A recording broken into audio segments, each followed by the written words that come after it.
After triggering a big international face-off between India and Canada by explicitly naming India in the assassination of Khalistani proscribed terrorist Hardeep Singh Nijjar, Canadian Prime Minister Justin Trudeau has dialed down his tone, but he's upping the ante against India by getting his government, his intelligence agencies, to leak selective pieces of information to the Canadian press to suggest that there is audio evidence of Indian diplomats in Canada accepting an Indian role in the killing of this terrorist, Hardeep Singh Nijjar. Now, the situation is getting from bad to worse, with each side digging in its heels. India has cancelled all visas from being processed in Canada. The Canadian Prime Minister, speaking at the UN, said he seeks India's cooperation, and in the meantime is putting out selective source-based pieces of information to sections of the Canadian press who are friendly to Trudeau in order to try and heap the pressure on India, little knowing that India stands clear, because India and its position is that it has nothing to do with the killing of this Khalistani terrorist. But I have something more to share with you first.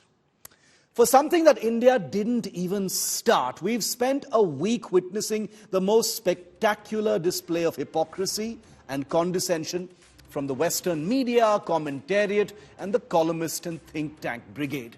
After Justin Trudeau triggered the face-off in Canadian Parliament earlier this week by naming India in the assassination of Khalistani terrorist Hardeep Singh Nijjar, there was a sudden bustle in the Western press. The Washington Post fired the first shot, describing Nijjar as a Sikh activist. Take a look at this.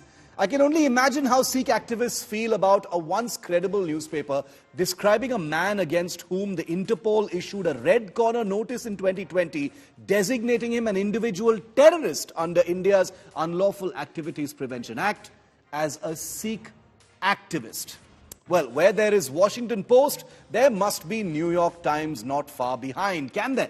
But they couldn't do much better, so they settled for describing Nijjar as a Sikh leader in their headline strap. Take a look at how the New York Times described Hardeep Singh Nijjar as a Sikh leader. Think about this for a moment, viewer.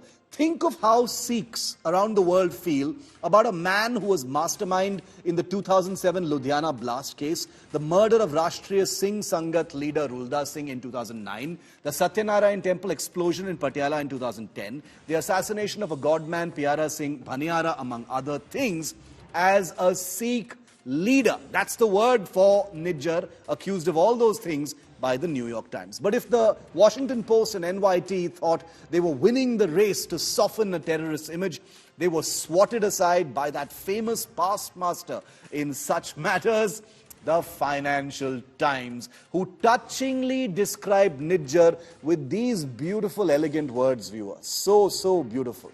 45-year-old plumber, remembered as a tireless campaigner, fatherly figure who would lay out chairs for worshippers at the Gurdwara, scrub the kitchen with his own hands. My heart is breaking, Financial Times, just breaking.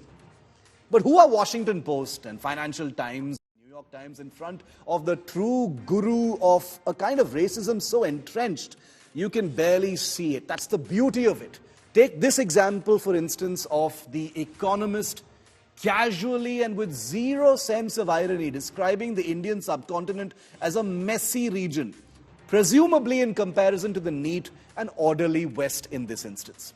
Clearly, someone at The Economist realized how this sounded and edited out the word messy. So if you look at these two pictures, messy exists in one and then it's promptly removed right after.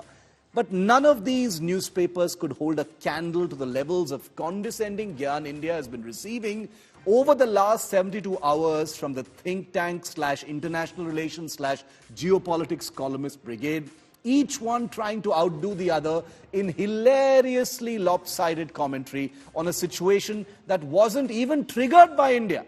Which is why in the last 72 hours, social media has been erupting, positively erupting, with columnists wondering how India will manage if Trudeau's allegations are proven true. In comes a random BBC columnist to talk of how the West, a part of the world that literally invented the art of extrajudicial killings on foreign soil, have condemned countries like Russia, Iran and Saudi Arabia. Zero sense of history, zero sense of irony. They don't even name countries like the United States, Israel and others. A kind of geopolitical racism that just flows like so many little rivers. It's actually amazing. It's an art form, and I actually say salam to the Western press for the easy manner in which they let this racism and this condescension flow. Western media, terror apologists, and these gentle racists have been cheerleaders of a far more structured condescension of an India that is clearly rising. Which is why you'll see a wholly Western, largely white commentariat talking shop about how India shouldn't be pushing its luck, how India cancelling visa applications isn't diplomatic etiquette, why this doesn't suit India's agenda, how India's posture indicates guilt, even how the Khalistan issue is actually India's fault. In their urgency to prove a point, however small or big it may be, Trudeau, his surround sound warriors and the Western press fail to acknowledge a reality that, viewer, you and I both know has nothing to do with chest-thumping nationalism. This is a country, or this has become a country, that is far more self-assured than it was perhaps in the 1980s when Trudeau's father tried something similar with India.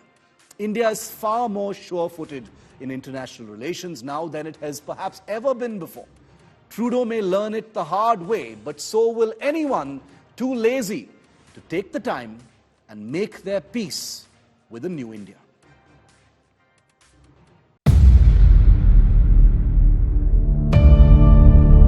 India's #1 political reporter defines what seems to be happening, vendetta politics. कोई दूध के से धुला हुआ नहीं है. Unmatched eye, unmatched experience. The world has changed.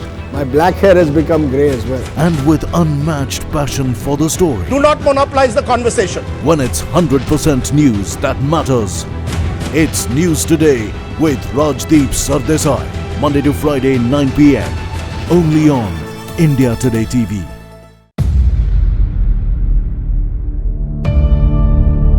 India's #1 political reporter. Defines what seems to be happening, vendetta politics. कोई दूध के से धुला हुआ नहीं है. Unmatched eye, unmatched experience. The world has changed. My black hair has become grey as well. And with unmatched passion for the story. Do not monopolize the conversation. When it's 100% news that matters. It's News Today with Rajdeep Sardesai. Monday to Friday, 9 p.m. Only on India Today TV.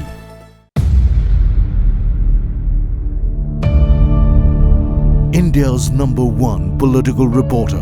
Defines what seems to be happening, vendetta politics. कोई दूध के से धुला हुआ नहीं है. Unmatched eye, unmatched experience. The world has changed.